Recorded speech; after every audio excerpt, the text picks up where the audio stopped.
Halo Sobat Dijen PHPT, kamu mau mendaftarkan tanahmu yang belum bersertifikat.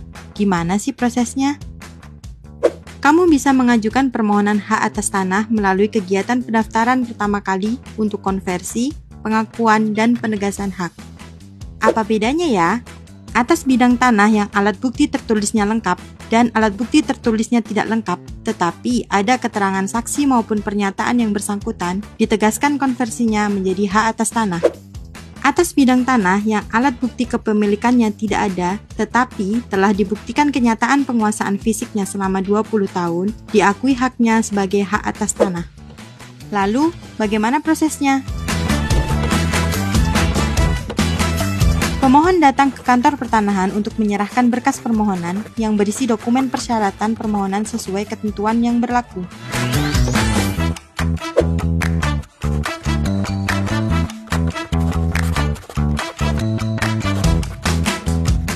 Petugas loket menerima berkas permohonan yang disampaikan oleh pemohon dan selanjutnya melakukan pemeriksaan dan mencocokkan dokumen yang telah disampaikan pemohon dengan persyaratan yang ditetapkan sesuai dengan ketentuan. Apabila berkas permohonan yang disampaikan telah lengkap dan sesuai dengan ketentuan yang berlaku, maka petugas loket melakukan input data pada sistem aplikasi yang disediakan oleh Kementerian ATR BPN.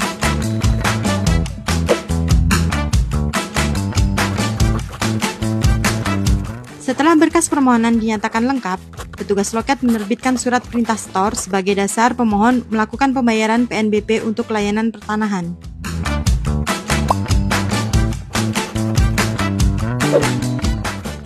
Selanjutnya, pemohon melakukan pembayaran sesuai dengan kode billing yang tertera pada surat perintah setor melalui bank persepsi yang disediakan.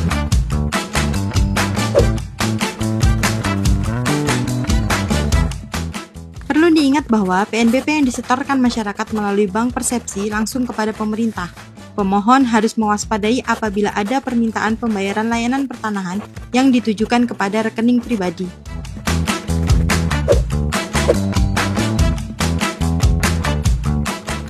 Setelah pemohon melakukan pembayaran, sistem akan melakukan konfirmasi pembayaran dan petugas loket menerbitkan surat tanda terima dokumen.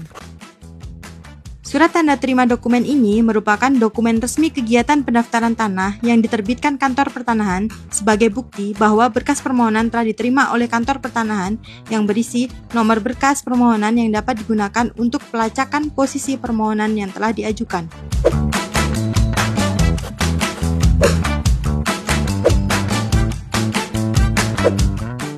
Setelah menerima surat tanda terima dokumen, pemohon diminta untuk melakukan pemasangan patok batas yang disetujui oleh tetangga yang berbatasan dan menunggu jadwal pengukuran dan pemeriksaan lapang.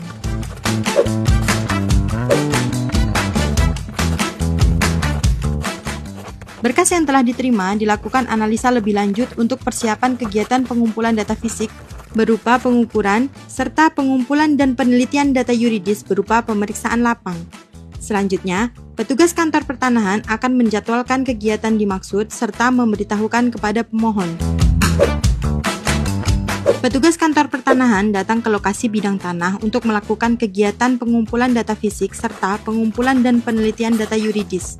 Perlu sobat ketahui bahwa pada saat kegiatan ini harus dihadiri oleh pemohon, tetangga yang berbatasan atau kuasanya, dan didampingi oleh perangkat desa setempat. Kegiatan pemeriksaan lapang ini sangat penting ya sob. Jadi, pastikan kamu selaku pemohon dan pihak-pihak yang berkepentingan hadir. Setelah bidang tanah dilakukan kegiatan pengumpulan data fisik serta pengumpulan dan penelitian data yuridis, maka dilanjutkan dengan pengumuman yang memuat data fisik dan data yuridis bidang tanah yang dimohonkan haknya untuk memberikan kesempatan bagi pihak yang berkepentingan mengajukan keberatan atas data fisik dan yuridis mengenai bidang tanah yang dimohon pendaftarannya.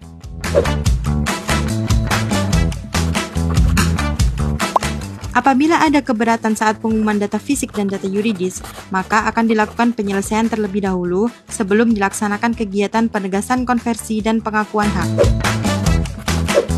Setelah jangka waktu pengumuman berakhir, maka data fisik dan data yuridis disahkan oleh Kepala Kantor Pertanahan dan berdasarkan berita acara pengesahan data fisik dan data yuridis, selanjutnya dilaksanakan kegiatan penegasan konversi dan pengakuan hak oleh Kepala Kantor Pertanahan.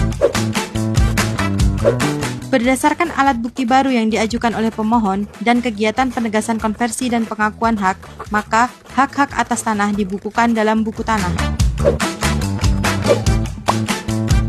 Terhadap hak-hak atas tanah yang sudah didaftar dalam buku tanah dan memenuhi syarat untuk diberikan tanda bukti haknya, maka akan diterbitkan sertifikat hak atas tanah oleh Kepala Kantor Pertanahan. Setelah sertifikat terbit, kepada pemohon diberikan notifikasi bahwa sertifikat elektronik telah ada pada berangkas elektronik masing-masing pemegang hak.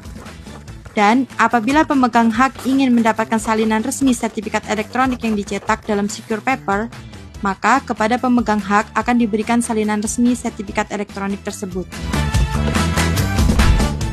Mudah bukan? Jadi, ayo urus sendiri sertifikatmu. Ada oknum nakal? Adukan saja melalui kanal resmi Kementerian ATR BPN.